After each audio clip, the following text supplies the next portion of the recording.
തൃശൂർ ജില്ലാ കളക്ടറേറ്റിനു മുന്നിലുള്ള ബസ് ബേയാണിത്. തേറമ്പിൽ രാമകൃഷ്ണൻ നിയമസഭാംഗമായിരിക്കുമ്പോൾ ലക്ഷങ്ങൾ ചിലവഴിച്ചാണ് ഈ ബസ് ബേ നിർമ്മിച്ചത്.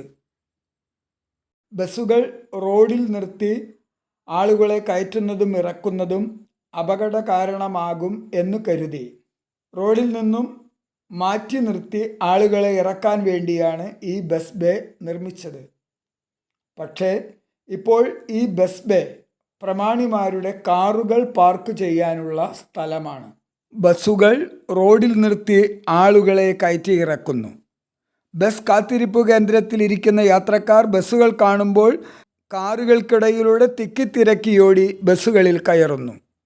സാംസ്കാരിക നഗരിയുടെ പോലീസ് മേധാവിയും ജില്ലയുടെ ഭരണാധികാരിയായ കളക്ടറും ഇരിക്കുന്ന ഭരണസിരാകേന്ദ്രത്തിൻ്റെ നേരെ മുന്നിലാണ് നഗ്നമായ ഈ നിയമലംഘനം. ആരുണ്ടിവിടെ ചോദിക്കാൻ?